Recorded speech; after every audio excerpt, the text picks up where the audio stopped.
At first glance, the Mar-a-Lago visit with Donald Trump seemed like a routine diplomatic engagement between Donald Trump and Justin Trudeau. However, this meeting was anything but ordinary.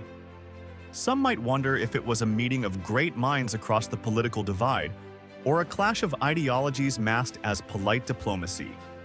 More importantly, what does this meeting mean for the United States and for Canada? And what were the critical issues that were raised during the meeting?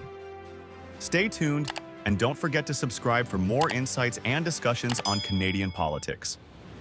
The Florida estate owned by Donald Trump. The Mar-a-Lago has always been a symbol of luxury and power. Often called the Winter White House, Justin Trudeau's visit was unexpected. A lot of people started to wonder why the Prime Minister of Canada would step into this conservative stronghold owned by Donald Trump.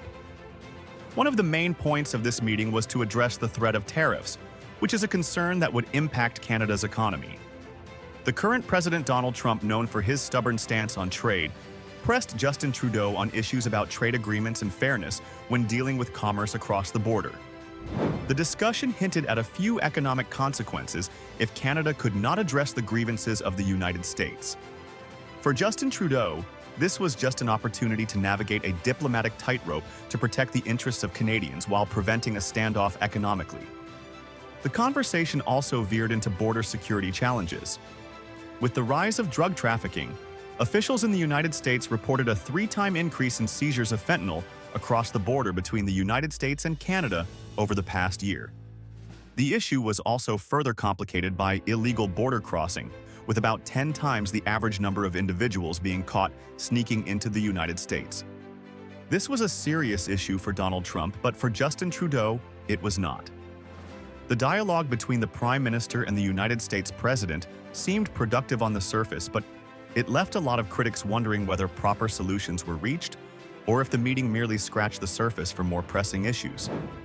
The meeting drew sharp criticism, especially from the leader Pierre Poilievre, who wasted no time in accusing Justin Trudeau of failing to secure proper agreements that could protect the economy of Canada from tariffs or solve border security issues.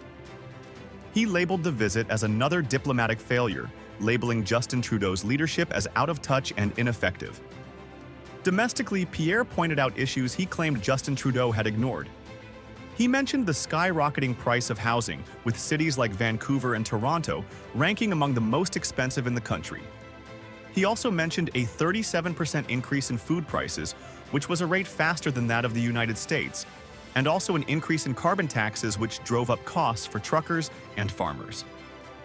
While citing these statistics, he also mentioned 47,000 deaths due to overdose, which could be linked with the increase in drug trafficking, associated with 500,000 illegal immigrants living in Canada.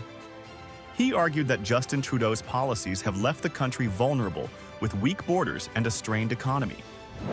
From the American perspective, the Canada-US border has become an increasing concern, with trends pointing out cracks in border security.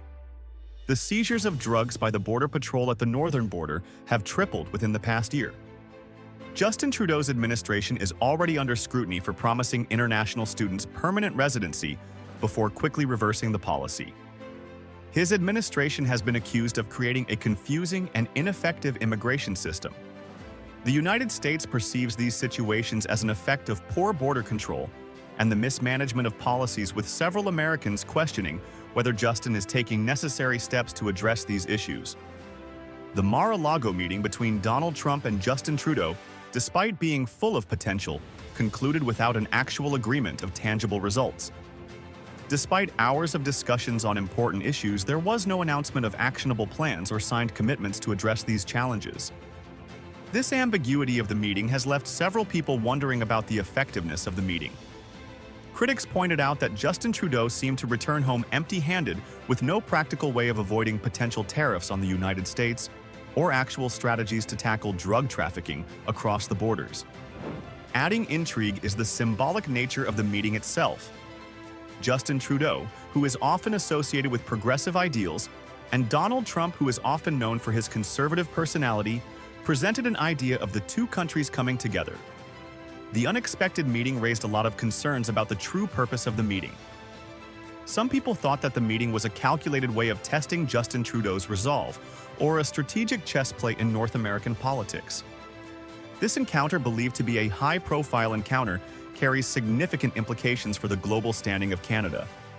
Although the meeting was a big opportunity to reinforce an alliance and address pressing issues, the lack of a proper outcome risks damaging the perceived influence Canada has on the international stage. Critics also argue that without proper achievements, such engagement can be seen as mere diplomatic pageantry. Balancing public perception with diplomatic strategy is a challenge for any leader, no matter the leader's caliber, and Justin Trudeau is not an exception. His administration faces the pressure of addressing domestic concerns while protecting his image as a capable and strong leader on an international scale.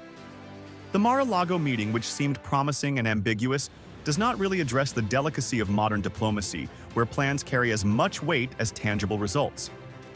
What do you think about this meeting? Was it a missed opportunity or a strategic move in North American politics? Share your thoughts in the comments below.